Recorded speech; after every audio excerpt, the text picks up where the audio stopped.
Chers amis, je suis heureux de vous accueillir dans la cathédrale Notre-Dame de Paris pour cette 3e conférence de Carême. Se joignent à nous les téléspectateurs de KTO Télévision, les auditeurs de France Culture, de Radio Notre-Dame et de RCF que nous sommes heureux d'accueillir. Comme d'habitude, après la conférence, nous aurons un temps de méditation et d'adoration. Mes seigneurs, chers amis, nous voici donc arrivés à la 3e de ces conférences de Carême. La première dont j'avais été chargé avait dû, vu son sujet, rester à un niveau un peu abstrait. Qu'est-ce que la culture ? Dès la 2e, nous sommes entrés dans le domaine du concret.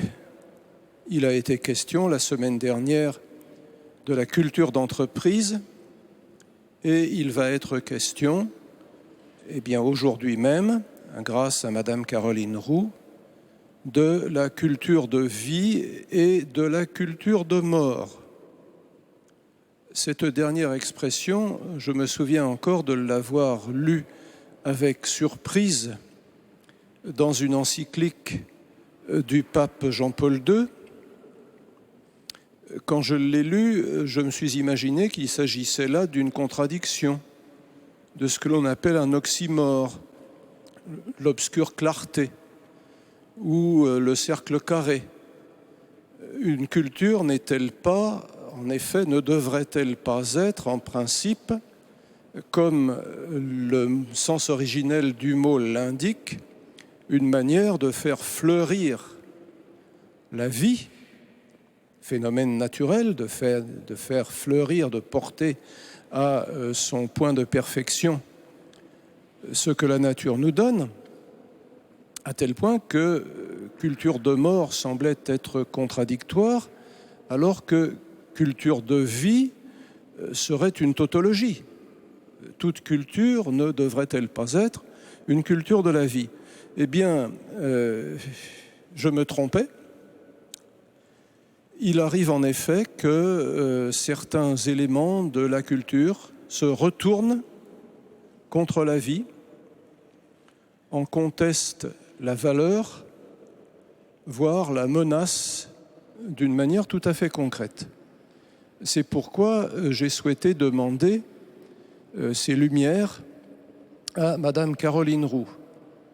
Madame Roux, après avoir étudié dans une école de commerce et travaillé 10 ans dans une entreprise de pointe, de high-tech, après une expérience, disons, de conversion, peut-on dire, s'est mise à travailler pour Alliance Vita, dont elle est actuellement la secrétaire générale adjointe. La plupart du temps, on présente une association comme Alliance Vita en la définissant à partir de ce contre quoi elle prend position, comme si son activité était purement négative. Il s'agit bien au contraire de se mobiliser pour la vie et particulièrement là où elle est fragile, là où elle ne va pas de soi, en particulier à son début et à sa fin. Il s'agit donc de ce que l'on appelle en termes techniques de la bioéthique, mais d'une bioéthique qui ne se contente pas de parler du haut d'une chaire professorale de biologie ou de morale, mais qui cherche le contact direct avec les personnes qui sont rencontrées par téléphone, par courrier électronique ou face à face, et dont il s'agit d'aider les difficultés. Il s'agit de les aider à sortir de leurs difficultés en reprenant quelque chose comme une confiance en la vie. Je cède donc la parole à Madame Roux, que je remercie d'avance.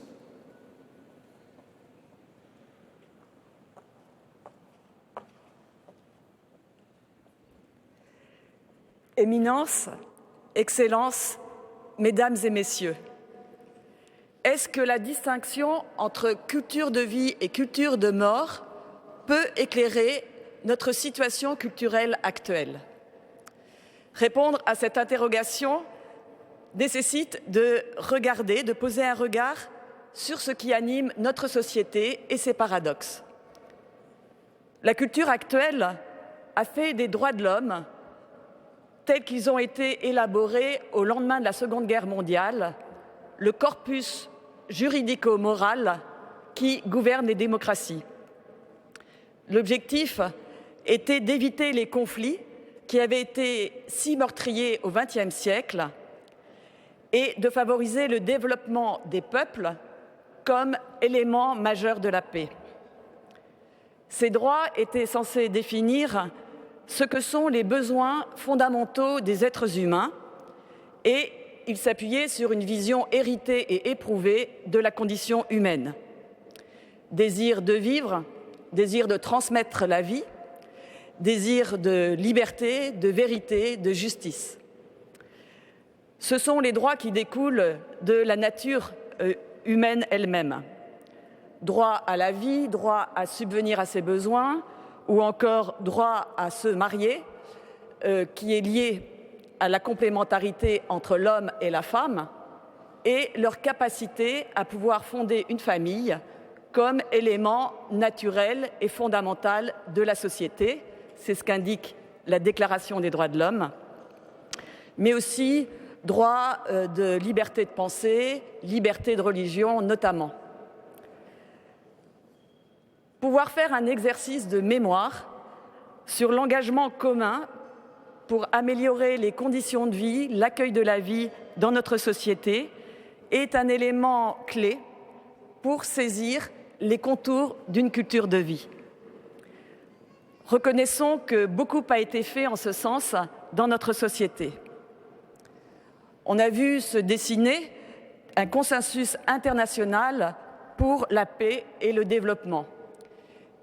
Des instances internationales comme l'ONU, le Conseil de l'Europe ou encore l'Union européenne ont été créées dans un monde qui aspirait à la paix et qui souhaitait que les droits de l'homme soient au centre. De grands efforts ont été entrepris en termes de sécurité, notamment pour tenter de trouver des moyens de conciliation pour éviter les conflits, le plus possible non violents. Et ce n'est pas chose aisée quand on voit comment évolue le terrorisme et les champs de guerre. Beaucoup a été fait également en termes d'entraide et de coopération internationale.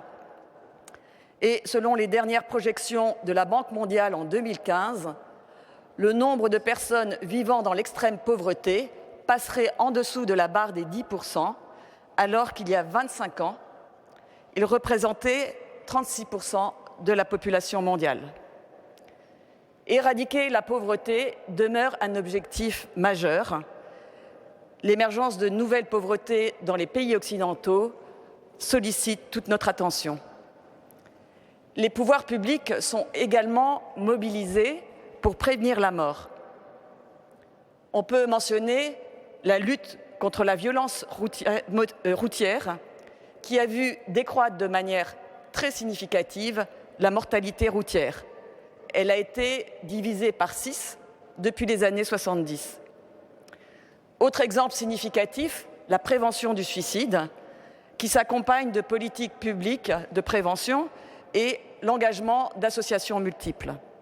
Citons également la lutte contre les addictions, contre la drogue ou encore contre le tabagisme. Parmi les signes d'évolution, on peut noter une réprobation de la peine de mort, tenant compte du fait que les sociétés ont les moyens de se protéger des agresseurs sans les mettre à mort. Des politiques nationales et internationales ont été conduites pour lutter aussi contre les conditions de vie dégradantes ou pour protéger les personnes les plus vulnérables. Lutte contre la traite des humains, contre l'esclavage, contre le trafic d'organes humains. Et dans la lignée des droits de l'homme, on a vu être affirmés les droits de l'enfant et une attention particulière à la condition des femmes. Des politiques aussi ont été élaborées en faveur des personnes handicapées, et même s'il reste encore beaucoup à faire, les conditions se sont améliorées depuis une cinquantaine d'années. Soulignons également les immenses efforts pour assurer des conditions de vie, de travail dignes. D'un point de vue humanitaire, les nombreuses associations qui se déploient en France témoignent du magnifique travail qui se fait dans le silence. Elles sont les signes de cette solidarité et cette dynamique de solidarité pour protéger la vie et améliorer les conditions de vie de manière créative pour s'adapter aux défis humains actuels. Les progrès technologiques aussi ont été immenses ces dernières décennies et parmi ces derniers, ceux de la médecine sont sur bien des points fabuleux.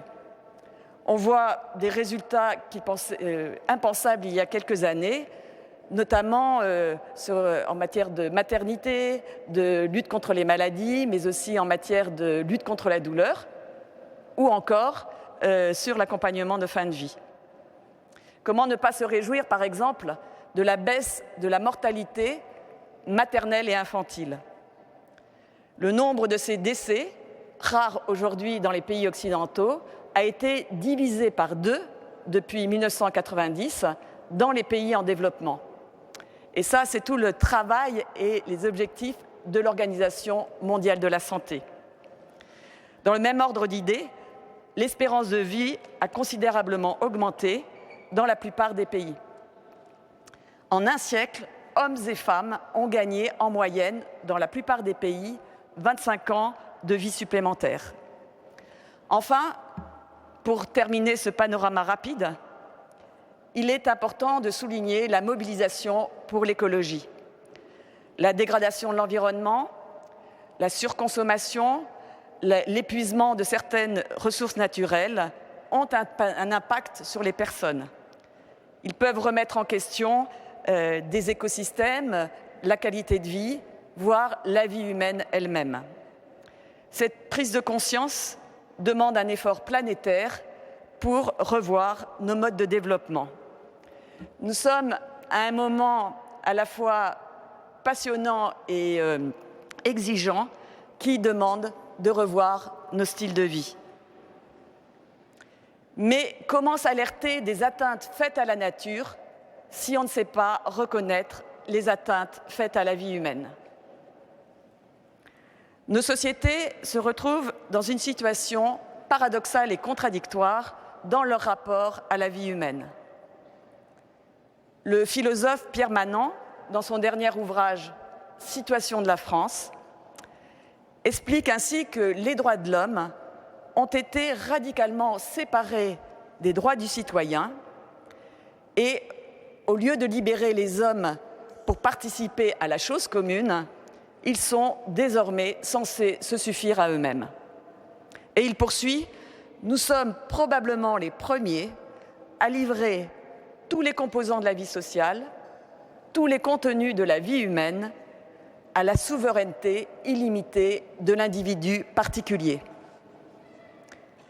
Un autre philosophe, Marcel Gauchet, met en garde également vis-à-vis de ce qu'il appelle l'individu total et qui conduit à une forme insidieuse de totalitarisme au service des libertés individuelles.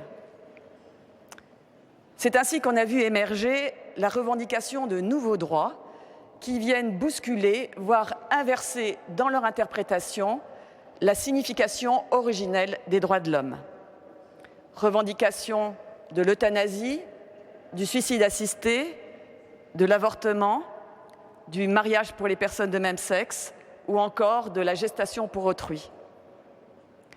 La réflexion de Pierre Berger à propos de la gestation pour autrui, la GPA, au moment des débats sur le mariage, fait réfléchir. Louer son ventre pour faire des enfants ou louer ses bras pour travailler à l'usine, quelle différence? Cette prise de position en dit long sur une vision utilitariste des êtres humains. Ce bouleversement de l'interprétation des droits de l'homme sous l'influence d'une conception individualiste et relativiste est particulièrement sensible dans le domaine de la bioéthique. À l'heure actuelle, nous pouvons distinguer 5 grandes mutations qui constituent des formes de régression pour les femmes et les hommes. Il ne s'agit pas ici de juger de situations particulières qui peuvent être parfois si douloureuses, mais de mettre en lumière des conditionnements culturels qui se sont dessinés ces 50 dernières années. Et elles nous interrogent tous sur nos styles de vie, sur notre rapport à la vie humaine et à la vie en société.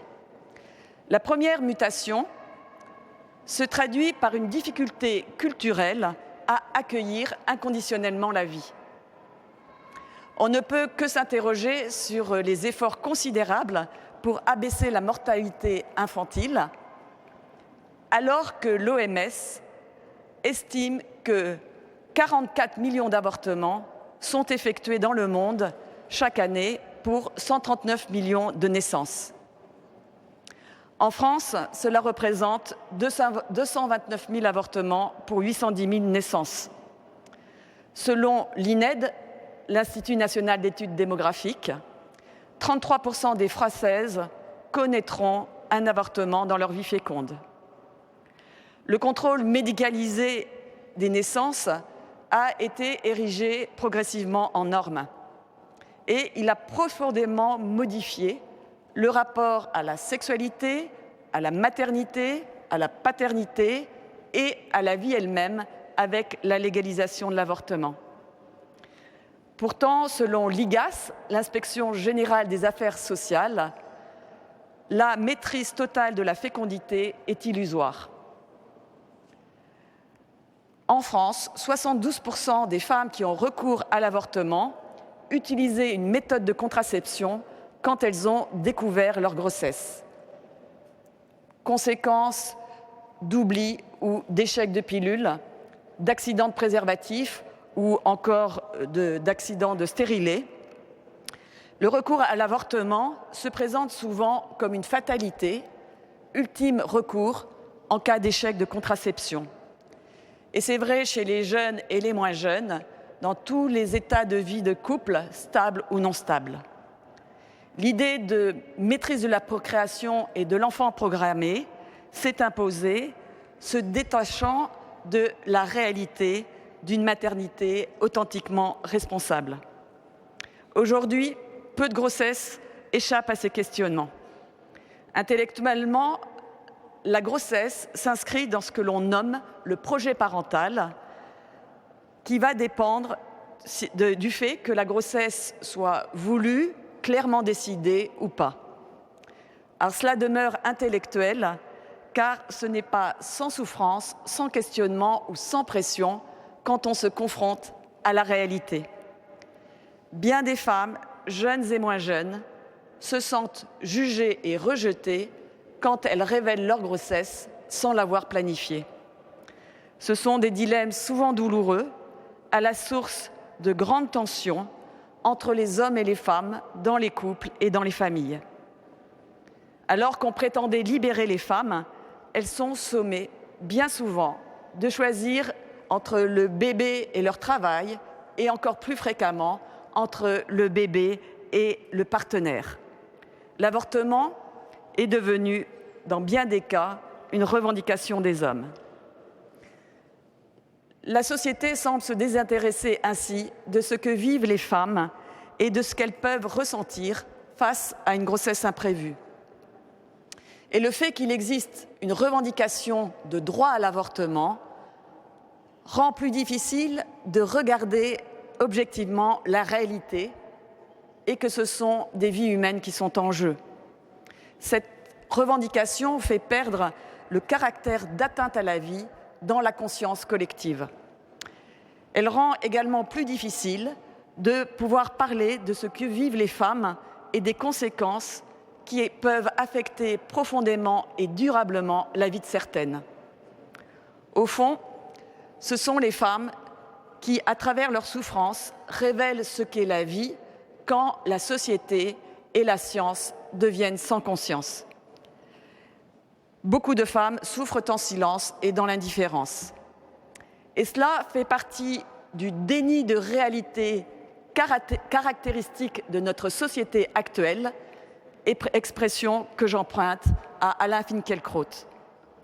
La deuxième mutation, qui est liée à cette difficulté d'accueillir la vie, se traduit par une forme de tyrannie du désir sans limite qui s'applique particulièrement à la révolution sexuelle, entre guillemets. On vit dans nos sociétés une forme d'injonction à avoir une vie sexuelle, quelle qu'elle soit, comme nécessaire à l'épanouissement et comme une fin en soi. Elle est dissociée de toute idée d'engagement, de procréation, de famille. Cela concerne les jeunes à qui l'on enjoint de ne pas prendre de risque de grossesse et aussi les moins jeunes. Et finalement, ils peuvent se retrouver dans des situations très bancales si une grossesse survient.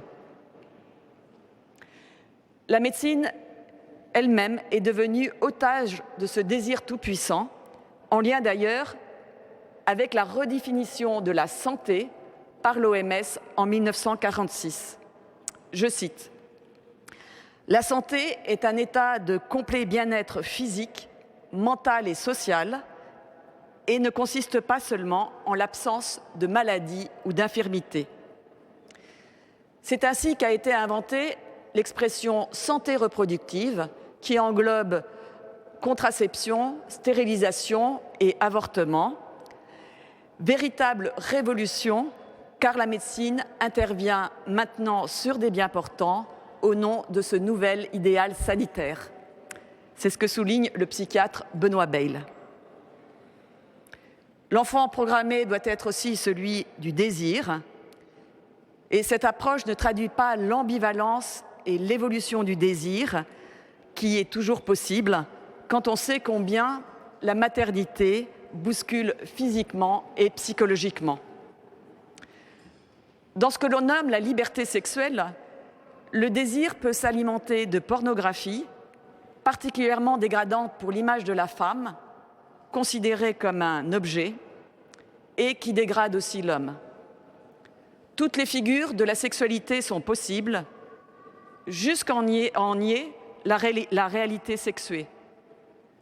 Et c'est toute la question du genre qui envahit nos sociétés occidentales, qui s'impose dans l'éducation et qui trouble profondément le rapport au corps et à la réalité de ce qui n'y fait homme ou femme. On aboutit à la consécration de la liberté de choix comme une fin en soi.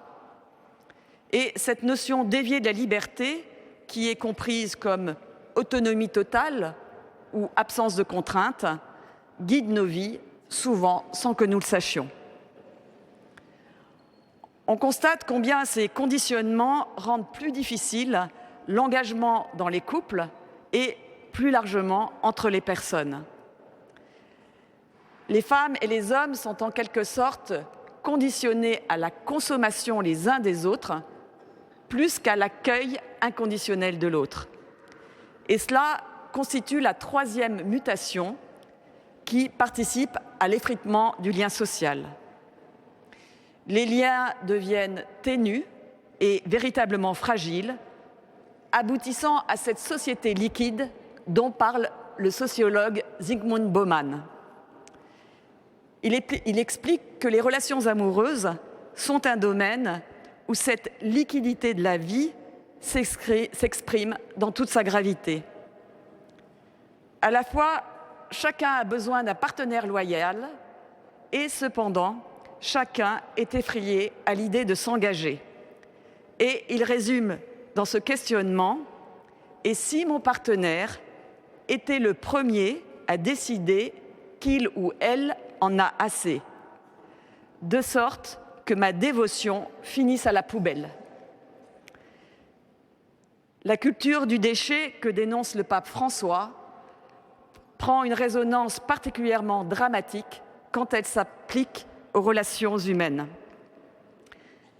Ces engagements révocables sont un élément important à prendre en compte dans la crise de la famille qui affecte profondément les personnes et particulièrement les jeunes générations.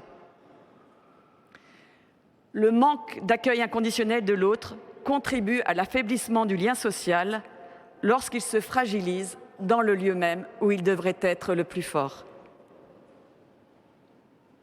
Autre indice qui doit nous alarmer, c'est la solitude, et particulièrement la solitude des personnes âgées. En France, près de 67% des personnes de plus de 75 ans ont des liens relativement faibles avec leur famille. Et c'est chez les plus de 85 ans que l'on atteint le plus fort taux de suicide. Dans cette société liquide qui tente de fuir la fragilité, prédomine aussi la pensée que certaines vies ne valent pas la peine d'être vécues parce qu'elles sont condamnées à une existence souffrante ou dépourvues d'intelligence. Et c'est la quatrième mutation qui se traduit par le développement d'une forme d'eugénisme. Actuellement, un mouvement de réprobation mondiale condamne les avortements sélectifs selon le sexe, en Chine ou en Inde. 120 millions de filles seraient manquantes dans ces pays, en lien avec leur conditionnement culturel. Nos sociétés occidentales sont choquées à juste titre de voir ainsi dévaloriser la vie des femmes. Mais sommes-nous scandalisés par ce qui se passe en France en constatant que 96% des fœtus diagnostiqués trisomiques sont avortés et ce qui s'apparente à une forme d'eugénisme pourtant admise dans nos démocraties. J'ai entendu une gynécologue de renom dans une réunion publique dire « Si j'attendais un enfant trisomique, je ne le garderais pas. Certains, au nom de leur croyance, les gardent, c'est leur droit. » En fait, il s'agit d'un double déni de réalité. D'une part, nous sommes tous confrontés aux mêmes difficultés, aux mêmes souffrances, mais y répondre en supprimant les êtres fragiles avant leur naissance, plutôt que d'exprimer de la solidarité avec eux et leurs familles, plutôt que d'orienter les recherches vers l'amélioration de la santé, ce n'est pas du progrès, mais une véritable régression à la fois scientifique et humaine. D'autre part, c'est un terrible leurre de croire que les choix individuels, d'autant qu'ils sont légaux, n'affectent pas la société tout entière sur le regard posé sur les personnes handicapées. Il ne s'agit pas de fermer les yeux sur la grande détresse que peuvent ressentir des parents à l'annonce du handicap de leur bébé, ni de les juger. Mais nous sommes tous plongés dans une grande tension quand, dans notre société, il devient héroïque de poursuivre une grossesse en cas de handicap. Cette volonté de maîtriser la vie, quitte à la supprimer, et cette difficulté à appréhender la souffrance se retrouvent en cas de grande dépendance ou en fin de vie, avec la tentation de l'euthanasie. Le philosophe Martin Stephens nous met en garde. Il faut faire la guerre à toutes les fausses paix, celles qui nous promettent un monde sans épreuves. Au final, en rejetant les personnes les plus fragiles, c'est finalement nous-mêmes que nous rejetons à terme. Enfin, dernière mutation, c'est celle de notre rapport à la technique, souvent considérée comme un absolu. Les progrès techniques et scientifiques, qui ont été bénéfiques dans bien des domaines pour l'homme, ne doivent pas faire oublier que l'homme doit exercer sa responsabilité morale pour les orienter, et tout particulièrement en ce qui concerne les biotechnologies. Il est préoccupant de constater que la procréation artificielle devienne la réponse quasi systématique aux problèmes d'infertilité, au détriment d'une véritable recherche sur les causes de l'infertilité et sur les manières d'y remédier sans couper la procréation de la relation sexuelle entre l'homme et la femme. Avec à la clé des questions humaines. Ces techniques demeurent éprouvantes physiquement, et particulièrement pour les femmes, mais aussi psychologiquement pour les couples, quand la médecine intervient sur le lieu même de leur intimité. Et il faut savoir que la moitié des couples qui y ont recours n'auront pas d'enfants à l'issue. De plus, comment passer sous silence les graves questions éthiques liées à la production d'embryons surnuméraires détenus congelés? On en comptabilise plus de 191 000 en France, dont plus d'un tiers sont dépourvus de projet parental et, pour certains, donnés à la recherche. Non seulement la science conçoit la vie aujourd'hui, mais l'embryon humain est entre les mains de l'homme, objet de recherche qui peuvent conduire à sa destruction. On atteint aujourd'hui la racine de la vie avec le pouvoir de sélectionner les embryons humains, voire de les cloner, voire de faire des manipulations génétiques qui pourraient aboutir à changer la nature humaine elle-même. Cette volonté de domination sur la vie atteint son paroxysme au sein du mouvement transhumaniste avec ses tentations de transformer l'homme à l'aide de la biologie, des neurosciences et de l'informatique. La culture actuelle a de plus en plus de mal à faire la distinction entre ce qui est humain et ce qui ne l'est pas. Une autre conséquence de cette emprise de la technique sur la procréation, c'est l'émergence d'un droit à l'enfant comme réponse aux désirs des adultes. La revendication de la PMA pour tous ou encore de la gestation pour autrui, qui instrumentalise gravement la femme, n'est pas sans conséquence sur les enfants. Ces derniers sont considérés comme des êtres sans lien, sans racines, qui pourraient être coupés délibérément de la femme qui les a portés ou de leurs origines biologiques. L'enfant devient un objet modulable et échangeable. Le business de la procréation prospère et il est estimé à plusieurs milliards de dollars et s'appuie la plupart du temps sur l'exploitation de femmes pauvres. La marchandisation de l'être humain est une régression absolue qui s'apparente à l'esclavage et à la traite d'êtres humains. La Thaïlande, l'Inde et le Népal sont d'ailleurs en train de revoir leur législation pour interdire la GPA, la gestation pour autrui, aux personnes étrangères, prenant conscience de l'exploitation des femmes pauvres de leur pays. Preuve que la conscience n'est jamais éteinte et que les choses peuvent évoluer. L'ensemble de ces constats met en lumière que les droits de l'homme, s'ils s'appuient sur la seule liberté individuelle, en viennent à supprimer leurs droits aux êtres humains les plus fragiles ou sans voix. On glisse ainsi vers le droit du plus fort. C'est dans cette réalité que se dessinent les contours d'une culture de mort. Nous assistons en effet à un désastre humanitaire qui nous interroge sur ce qu'est l'homme et le sens de la vie. Les questions posées sont complexes, car le cœur de l'homme est compliqué, comme nous le rappelle le prophète Jérémie, et elles sont essentiellement anthropologiques. Alors, comment la culture peut-elle prendre en compte ces tensions et cette confrontation entre la vie et la mort? Le philosophe François-Xavier Bellamy souligne que nous avons appris à distinguer ce qu'est une culture de vie d'une culture de mort. Mais à bien des égards, il n'y a pas de culture de mort. La culture de mort, c'est la mort de la culture.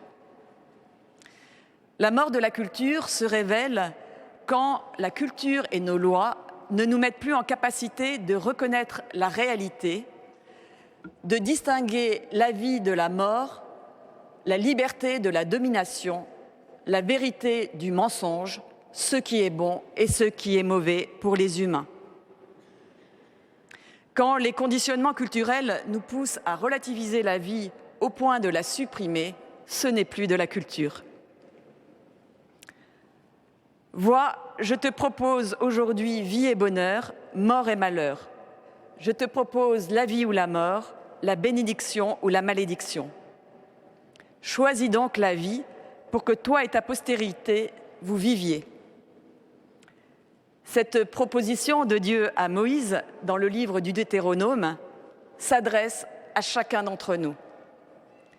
La confrontation entre la vie et la mort est d'abord personnelle et elle nous habite tous. C'est le combat entre la vérité et le mensonge, entre le bien et le mal. Et elle est adressée à Moïse, qui a su voir la misère de son peuple et qui est appelé à le faire sortir de l'esclavage et de la domination pour le conduire sur le chemin de la libération. Cette invitation à choisir la vie est aussi universelle. Si le Seigneur enjoint de choisir la vie, c'est qu'il sait que ce n'est pas simple pour l'homme. Il n'y a pas les bons qui aiment la vie et des méchants qui voudraient la mort. Nous sommes tous plongés dans cette ambivalence. Choisir la vie est à la fois un chemin intérieur et collectif. Le chrétien a conscience du conditionnement originel qu'est le péché, cette négation de l'amour qui met les humains en grande tension. Elle se traduit notamment par cette difficulté à s'accueillir soi-même et à accueillir les autres inconditionnellement. Plus largement, cette violence qui habite le cœur de l'homme fait partie de l'expérience et de la réalité humaine qui va orienter l'organisation de la vie sociale et politique pour s'en protéger. Cette proposition de choisir la vie assortie de bénédictions semble dessiner ce qu'est la culture véritable qui intègre la dimension spirituelle, sociale et personnelle des êtres humains. Elle prend en compte cette tension par laquelle l'homme serait capable d'abdiquer son humanité et cette formidable dignité qui le rend mystérieusement différent des autres créatures.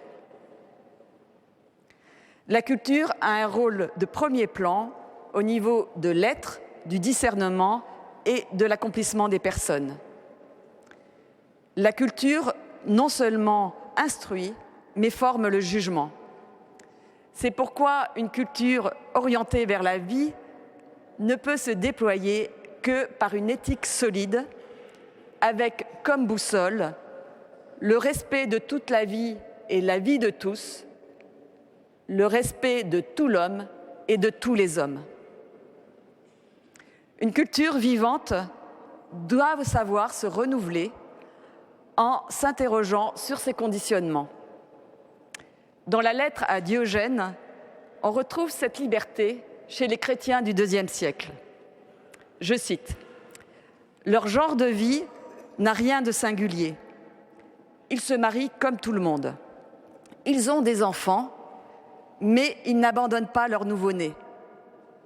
Ils partagent la même table, mais non la même couche. Ils obéissent aux lois établies et leur manière de vivre l'emporte en perfection sur les lois. » Benoît XVI a rappelé dans son discours sur la culture aux Bernardins en 2008 comment la culture monastique avait formé une culture nouvelle. Il explique que la volonté des moines n'était pas de créer une nouvelle culture, ni de conserver une culture du passé. Ce qu'ils désiraient, c'était de s'appliquer à trouver ce qui a de la valeur et demeure toujours, trouver la vie elle-même. Ils étaient à la recherche de Dieu, et par là de l'homme, des choses secondaires. Ils voulaient passer aux réalités essentielles. Derrière le provisoire, ils cherchaient le définitif. Nous sommes appelés, au niveau culturel, à rechercher l'humble sobriété de l'essentiel. Et c'est là que la distinction entre culture de vie et culture de mort est si pertinente, car elle nous oblige à ne pas perdre de vue que la culture doit être au service de la vie de tous, sans distinction. Les paradoxes nous aident à comprendre l'essentiel, dit-on, et on constate que la prise de conscience écologique qui honore notre société ne peut faire l'économie d'une écologie de l'homme.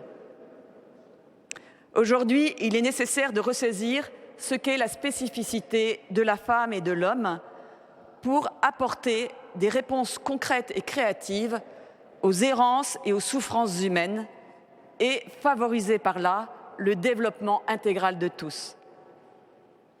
Dans cet approfondissement, les chrétiens ont un rôle essentiel pour engager un tournant culturel.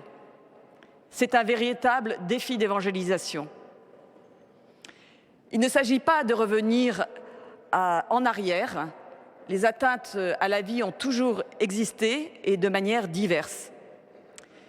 Il s'agit de ne pas s'y résigner et de pouvoir partager humblement au monde la grandeur du mystère de la vie reçue et donnée. Les chrétiens ont une espérance à recevoir sans cesse et à proposer. C'est le Christ Jésus, lui qui a traversé la mort en victime innocente et qui en est sorti vainqueur par la résurrection. 3 dispositions peuvent nous servir de guide pour s'engager pour une culture de vie, quelles que soient nos croyances, car il s'agit de rendre notre société toujours plus humaine. La première, c'est d'accueillir la fragilité humaine comme le terreau de la culture de vie.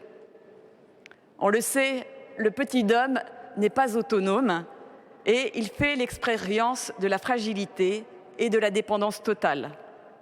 Il a besoin de beaucoup de protection et d'attention depuis son état embryonnaire et longtemps ensuite pour se construire à toutes les étapes de sa vie et particulièrement quand ses forces déclinent et qu'il est confronté à la maladie ou au handicap. Contrairement à l'animal qui est déterminé, l'homme va progressivement acquérir la capacité de parler, de penser, d'imaginer, et ça par la culture, et d'orienter sa vie de manière totalement créative selon ses talents. C'est dans cet espace que peut s'exercer sa liberté. Les humains ne peuvent pas le faire seuls et l'interdépendance est une caractéristique de l'être humain. C'est ainsi qu'une culture ouverte à la solidarité, spécialement avec les plus fragiles, n'est pas une option, c'est un principe de vie et d'humanité. Deuxième disposition, oser la rencontre. Nous sommes invités à passer de l'indifférence à l'intérêt, au risque de ne plus nous comprendre et de laisser des injustices s'installer et perdurer. Peggy rappelle « Il faut toujours dire ce que l'on voit. Surtout, il faut toujours, ce qui est plus difficile, voir ce que l'on voit. » Savons-nous voir la souffrance et la désespérance derrière les comportements qui ne respectent pas la vie? La réalité de ce qui se passe dans les cœurs est complexe. Un même homme qui aura poussé sa compagne vers l'avortement peut être également celui qui donnera sa vie pour sauver son enfant déjà né qui est en train de se noyer. Les humains ont surtout besoin d'écoute dans la bienveillance qui donne confiance et d'un langage de vérité qui ouvre à la créativité au-delà de la fatalité.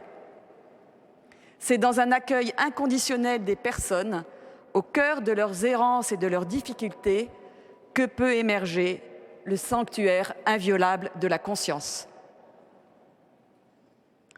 Enfin, croire que rien n'est perdu.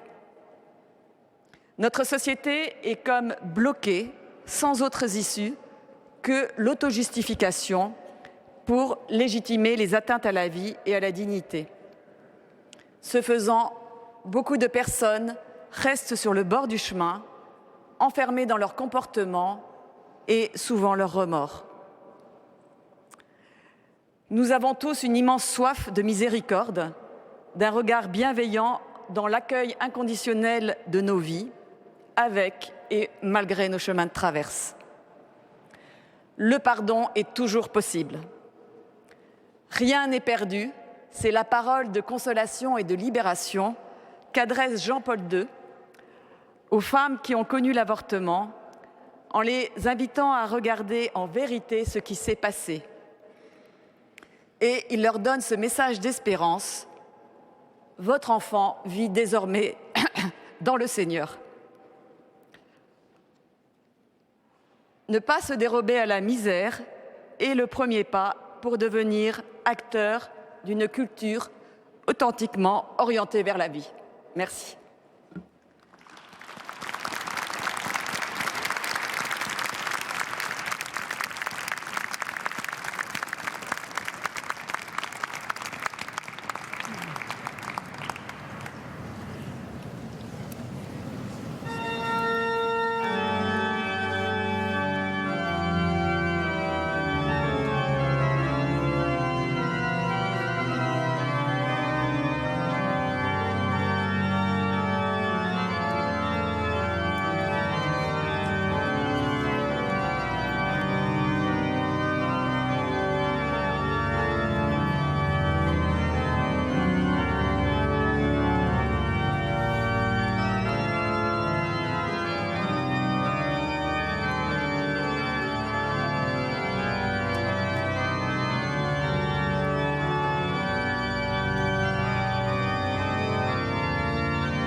Seigneur Jésus, tu es vivant dans ton Eucharistie.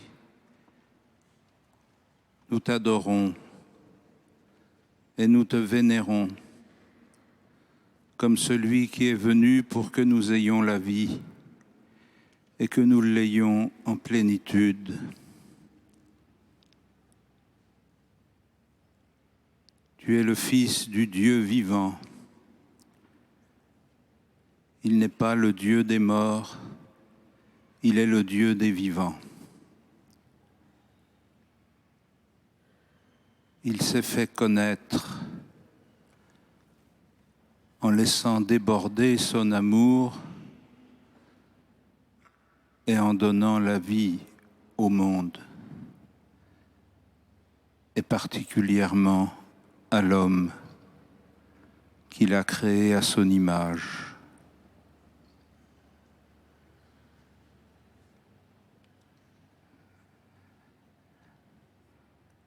Le souffle initial de sa création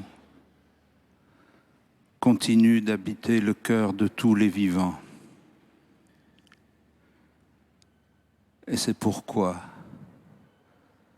tous désirent la vie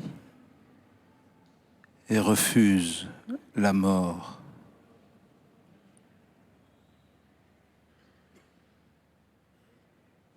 Mais dans cette volonté de désirer la vie et de refuser la mort, Dieu nous a montré qu'il y a des chemins qui sont des impasses.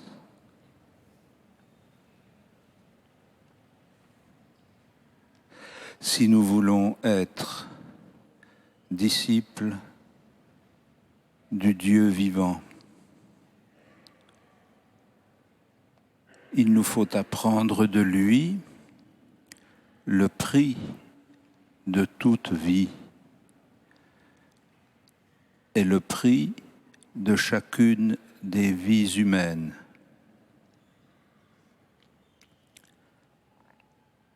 C'est pour que chacun et chacune de toute la création puisse posséder la plénitude de la vie que toi, Fils unique du Dieu vivant, tu as affronté la mort et que tu l'as vaincu par ton obéissance au Père.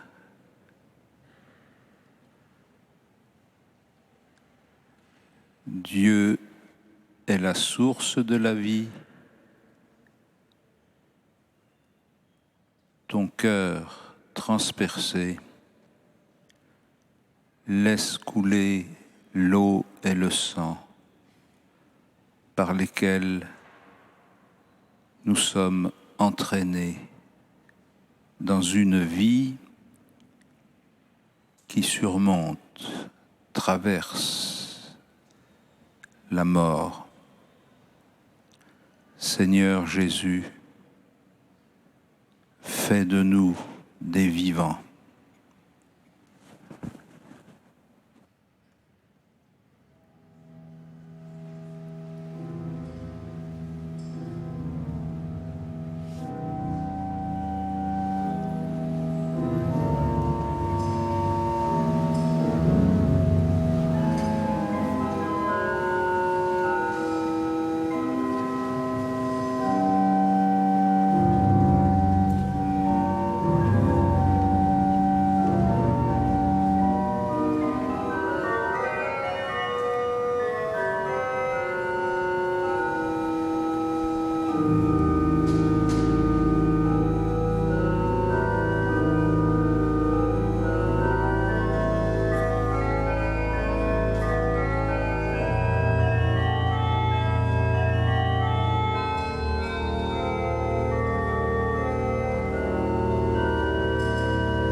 Seigneur Jésus, tu as ressuscité le fils de la veuve de Naïm.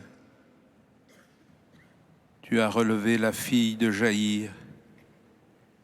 Tu as ressuscité ton ami Lazare, enfermé dans son tombeau. En rappelant ses morts à la vie, tu as donné le signe que toi-même était la vie plus forte que la mort. Par ta résurrection, tu as ouvert le chemin de la mort à la vie pour toute l'humanité. Et quand les hommes contemplent ton corps cloué sur la croix,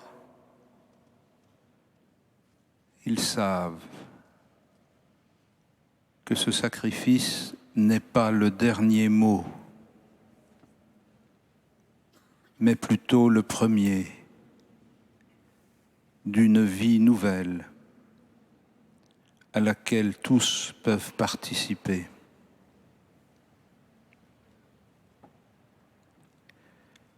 Tu appelles tous les hommes à la plénitude de la vie et tu nous appelles, nous qui sommes tes disciples, à nous mettre au service de la vie.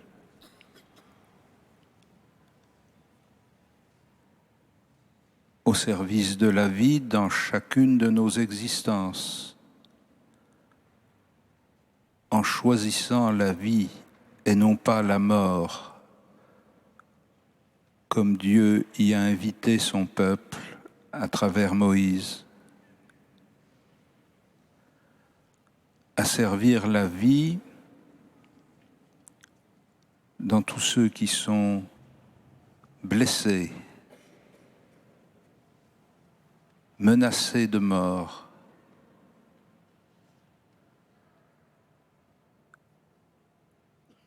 à voir dans chacun et dans chacune, quel que soit son état, quelqu'un dont la dignité est de vivre et non pas de mourir.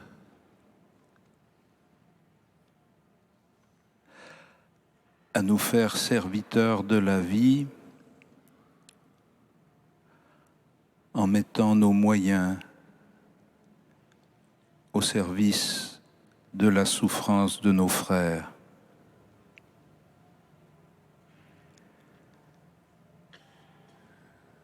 Tu ne veux pas qu'aucun des hommes de ce monde soit rejeté vers la mort parce que nous l'aurions abandonné. Tu ne veux pas qu'aucun des petits de ce monde soit condamné à la mort parce que sa vie nous dérange. Tu ne veux pas que nous-mêmes, nous nous laissions emporter par le goût morbide du renoncement quand tu nous appelles à vivre en Dieu. Seigneur Jésus, fais de nous des serviteurs ardents et joyeux de l'espérance et de la vie.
Tantum ergo sacramentum.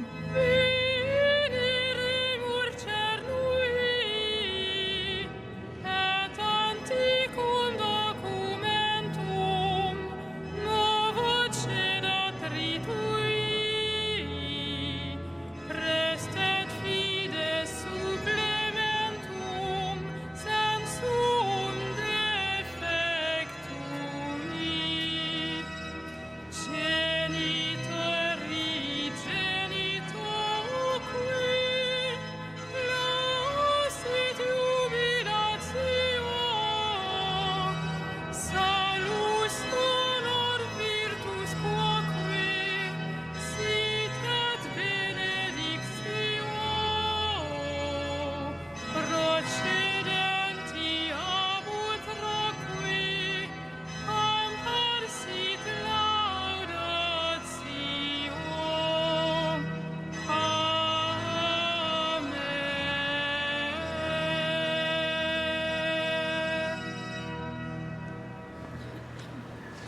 Seigneur Jésus-Christ, dans cet admirable sacrement, tu nous as laissé le mémorial de ta passion.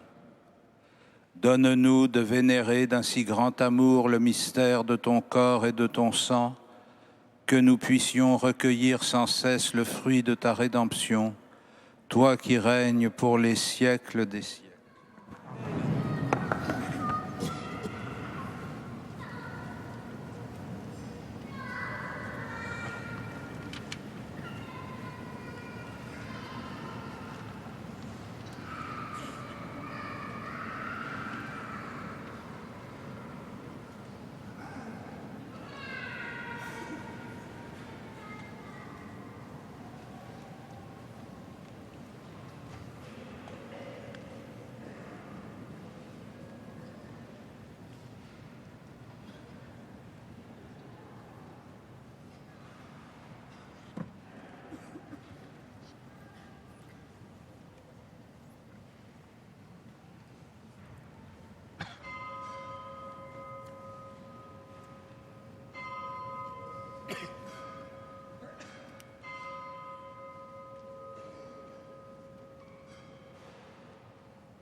Dieu soit béni, béni soit son saint nom, béni soit Jésus-Christ, vrai Dieu et vrai homme, béni soit le nom de Jésus, béni soit son sacré-cœur, béni soit son précieux sang, béni soit Jésus dans le Saint-Sacrement de l'autel. Béni soit l'Esprit consolateur. Béni soit l'auguste Mère de Dieu, la très sainte Vierge Marie. Béni soit sa sainte et immaculée conception. Béni soit sa glorieuse Assomption. Béni soit Saint Joseph, son très chaste époux. Béni soit Dieu dans ses anges et dans ses saints.